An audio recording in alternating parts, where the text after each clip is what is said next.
On this edition of Phoenix News, we put the spotlight on our Phoenix Squires, honor lost lives through nuclear remembrance, and showcase what our AV Tech team accomplished on their trip to the West Coast. All of this and more.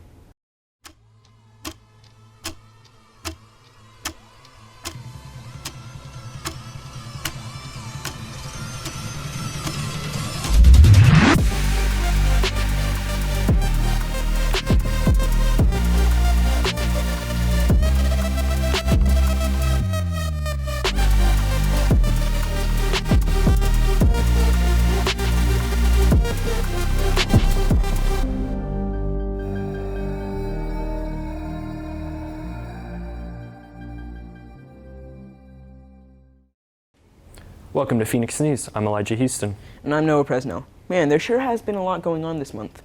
Yeah, with Women's History Month, St. Patrick's Day, and Daylight Savings Time, you really see why it's called March Madness. It can be hard to sit down and find time to think, but when you can, it's always good to reflect and remember the events that got us here. That's right, Noah. March is Nuclear Remembrance Day month, and it's not something we hear about often, but our team here at Phoenix News put together a great and informative video about the under-recognized holiday and how it affects people in our community. Miles away, crew members cover their eyes before the blinding flash. As a protection against radiation burns and glare at the moment of detonation, midnight black goggles have been issued.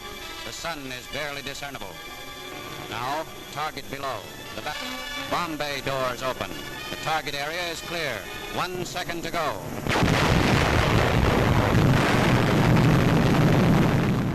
Castle Bravo is a Karpamo Yogli Batada, Anagar America, Merar Kodula Ilo Majal, Ilo Pigni, Ilo Machuan, John Tojin Ramjan Bulam Avenue. Pamu in it, Reva, Jaman Kayora, Taujin, Kajor Logan Pamo Merar Kodula Gilo, Javan, Ilo Nagashakim, Hiroshima. People experienced health issues. We were used as guinea pigs by the United States. In Castle Bravo, Arqualo, Nandalin, America Ilun Kajur, Kanangar Kajur Pama. So, Ilu Yenago, Americam Rogia Rechie, Lala one Rajor Tata. They were arms race. And with Elegant Castle Bravo, it's over Hanaka Rogia Pama Kajor, Janamera. The Castle Bravo explosion in 1954, which was equivalent to dropping 1.6 Hiroshima bombs daily for 12 years. And I repeat that, equivalent to dropping 1.6 Hiroshima bombs for 12 years, vaporized entire islands and left a huge crater a mile wide. Bikini Atoll, an island only 2.3 square miles, and Enoedak Atoll were inhabited by 67 nuclear bombs within the span of 12 years.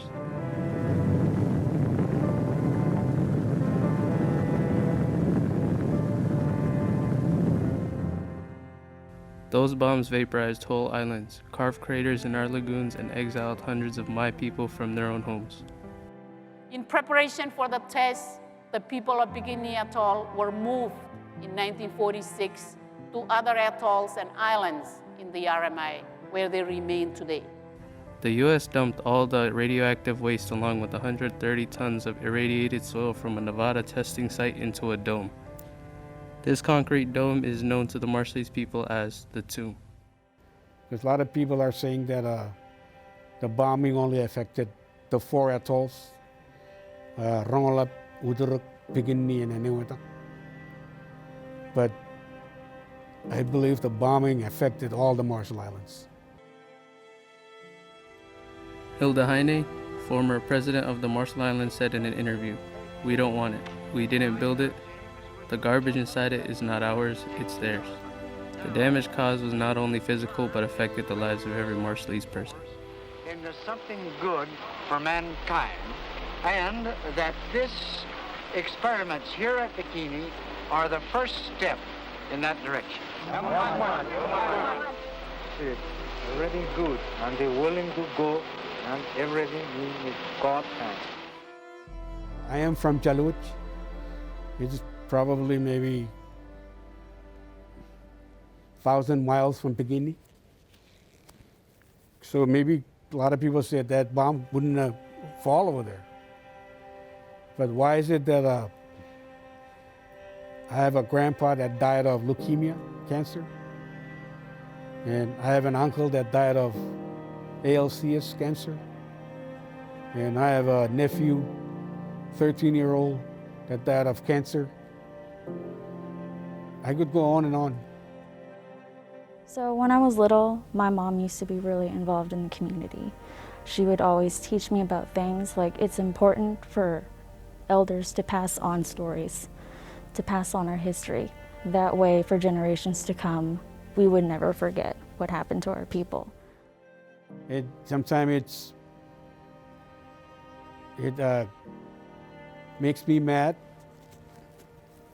that some other people from other country, they can come to my country and learn about me and then teach me about it, about my own history. Most kids these days don't even know much about their history. So really go out there and educate yourself. The way we look at social media, follow accounts that talk about our history. Follow platforms that talk about it a lot. There's a lot of people on Twitter, Facebook, Instagram that, go after all of these issues. There's the Miss Marshall Islands account. She's great. She talks a lot about our history and things like that. And I feel like little kids should really look up to things like that so they can, educate themselves. Over 30,000 Marshallese people have moved to the U.S., although some didn't have a choice. The Marshallese youth is our future, so we cannot let our nuclear legacy be forgotten.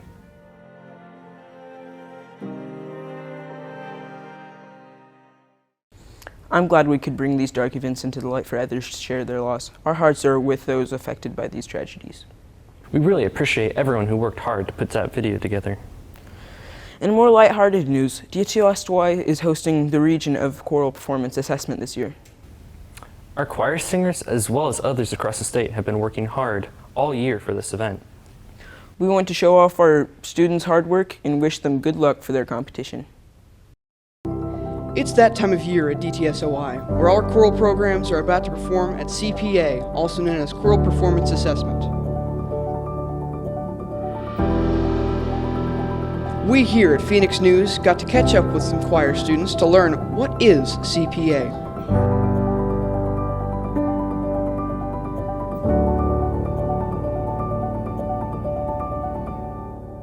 So CPA, basically it stands for Choral Performance Assessment, where basically you and your choir go to a different school somewhere and you sing a couple songs that the choir chooses, and then you also as well you get to do sight reading, where you have to sing a small piece of music that you just learned that one day in the last 2 to 3 minutes. Our upcoming SOI students think that their choirs are prepared for the upcoming CPA event, and they have some advice to share with other choir students about to perform.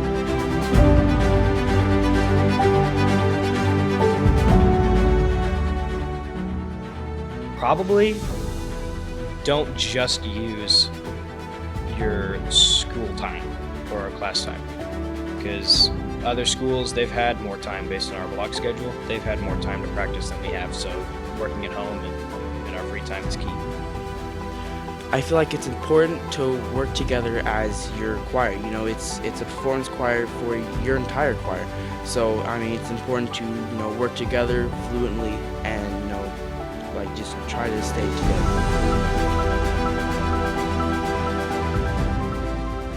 Here at Phoenix News, we would like to wish our choral students the best of luck with their upcoming CPA event. For Phoenix News, I'm Daniel White. Back to you. Great work, everyone. We're lucky to have such talented students at DTSOI. Agreed. They're really doing some great things.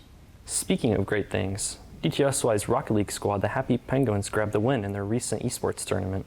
Indeed, we may not be known for our traditional sports here, but our students continue to change the game in every competitive field. Without further ado, let's plug in and get ready.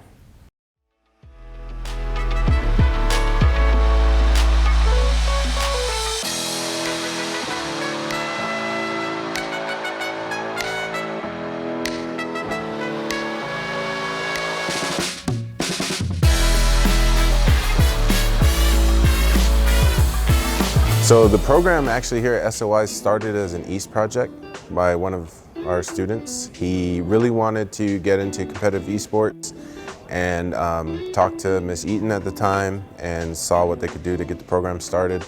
So that was actually his East project. They got a grant, they ordered equipment and looked at different leagues they could register for. So it started off just real small, but now we have multiple teams and multiple titles. We play League of Legends, Rocket League, Smash Bros. We're gonna add a Mario Kart team.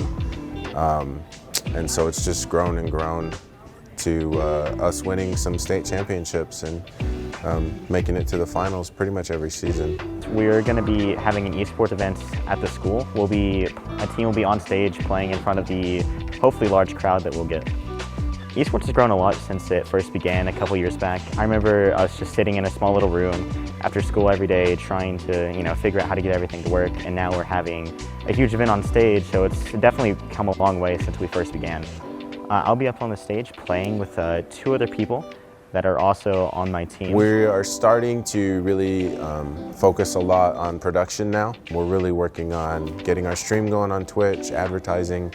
We're gonna have our first esports night coming up here on March 3rd, where we're gonna host a Rocket League match in the cafeteria. Kids can come, buy tickets, sit down, watch the game. We're gonna sell some food. I think Culinary is talking about making some food for that. We're gonna have vendors. Hilton Hangout's supposed to be there selling stuff, so it should be a pretty fun event.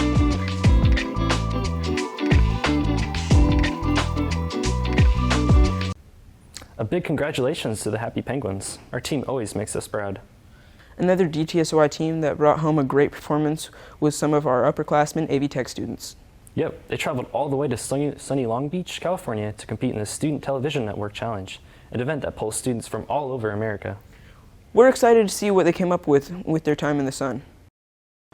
Hey guys, it's Brian Polari here. We're in beautiful Long Beach, California at the STN Film Competition. Today we're going to be talking to some students, going over some competitions, and taking a look at the short film that we did yesterday. So I hope you all enjoy it. Have fun.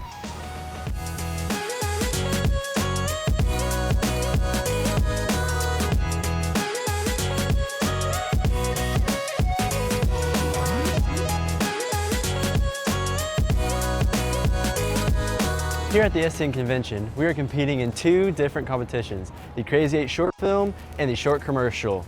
Now, we would like to give you a sneak peek of what we have created thus far. In a world where we have begun to blur the line between virtual and reality, we are finding new ways to allow it to take control of us.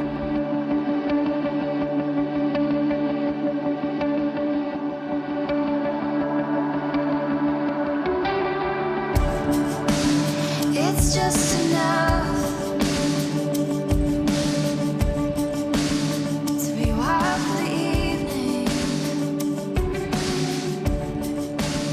We fall apart. Today we're going to talk about a little bit of how we did our short film that we did for the STN competition. So a little bit kind of an insight into our filming process was kind of brainstorming different ideas until we kind of settled on an idea, and then we wanted to get like a general kind of script in place, and we have 8 hours to film the competition. The best way that I think we found to do these competitions is really kind of give everybody their own job, in the sense that everyone knows what their place in the film and where they need to help out at, and I think that STN is no different.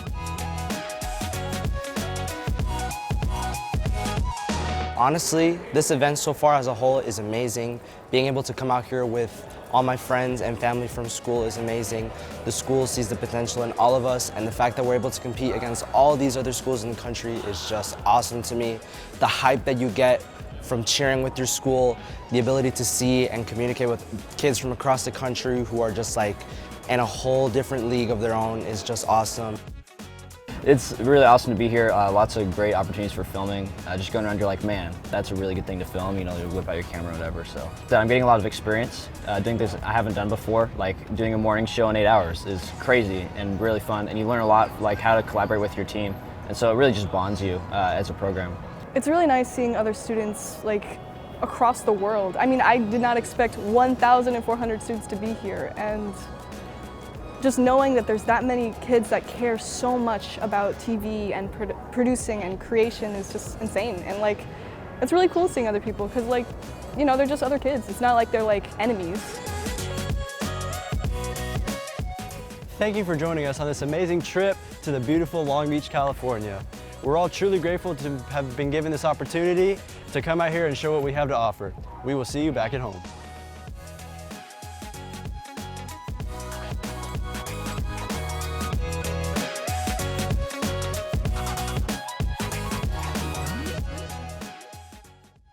Wow, we would like to extend a big congratulations to Brian Polari, Jackson Johnson, Peyton Ramsey, and Caleb Lawrence.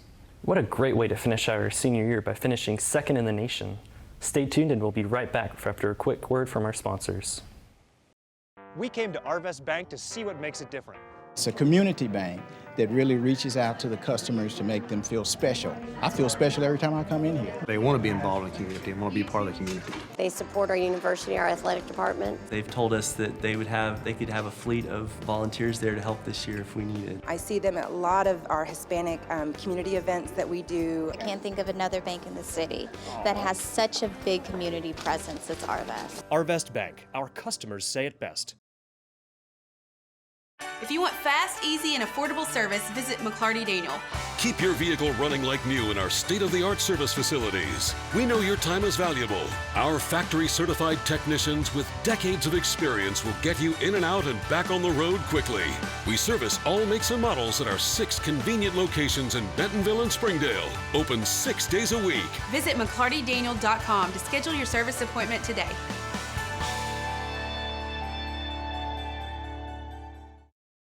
Welcome back. You know, I'm glad we have the opportunity to make an impact on our peers through this program. When a school becomes this big, it's important to make sure that all of our students stay safe. Yes, recently D2SY student Madeline Zaisanasi enlightened students throughout the district on how to report their safety concerns. It's really comforting to know that our voices can be heard. We want to make sure all of Phoenix fam, as well as Springdale as a whole, understand the power to see something, say something. Hi, I'm Madeline Saisanasi, and today I want to speak about our school culture and community. We've all heard of See Something, Say Something. It's out in the hallway, on the back of your ID, and in your classrooms, but what does it really mean? See Say is a way for students to anonymously and confidentially share their experiences or concerns. As the largest school district in the state, we have a lot of kiddos. Every student should know how to reach out and report a safety concern. The CSAY form is everywhere. You can access it on the top left of every Springdale computer via SPS links, scan the QR code posted in the halls, access it on your school website, or go to go.sdale.org/CSAY. We have the voice and power to influence our district as a whole. We can create a district that we're all proud to be a part of. Do your part, and when you see something, say something. Hey Elijah, are you excited for St. Patrick's Day? I'm excited for the Shamrock Shakes. To be honest, I really don't know much about the holiday. Well, I'm pretty much in the same boat. The only thing I really know about it is that every year people ask me to dress up as a leprechaun. Some of our AV Tech students put together a short package on its history. We're very lucky to have them on hand. St. Patrick's Day is a day commonly known for the beer and the color green. But did you also know that it used to be known as the Feast of St. Patrick? The modern adaptation of this holiday was not yet practiced until 12 centuries after his death, in 1631, when the church decided to establish this day in honor of him. But who was St. Patrick? He was born around 386 AD to wealthy parents somewhere in Roman Britain.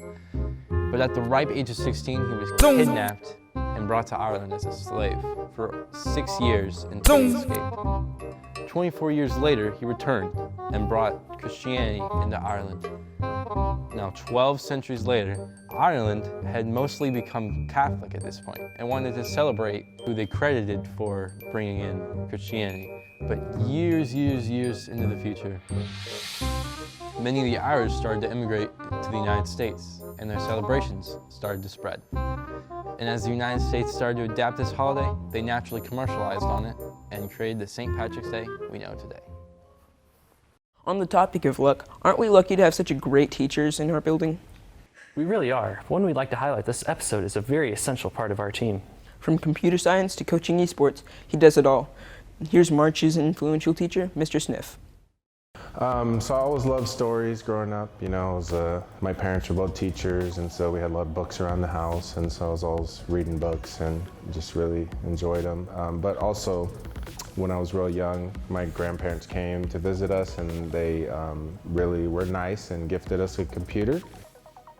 I always have had like a passion for computer science as a hobby, but never really as a career. So I think our administration here kind of saw that in just my use of technology in my English class. I just like to, you know, make jokes, walk around. I like sitting by kids and just getting to know them and just kind of chatting with them. I feel like as a teacher, a lot of times you don't get to see like the fruits of our labor. You know, kids move on, and then maybe they'll remember us and remember something we did in class that they felt was influential in their life. So it's a nice honor.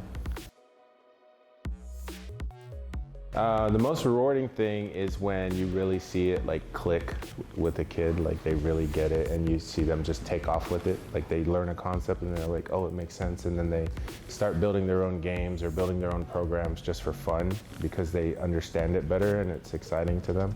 I think that's my favorite part. Thank you to Mr. Sniff for working hard for our students each day. And thank you to everyone watching this episode of Phoenix News. We would like to wish everyone a happy and safe spring break.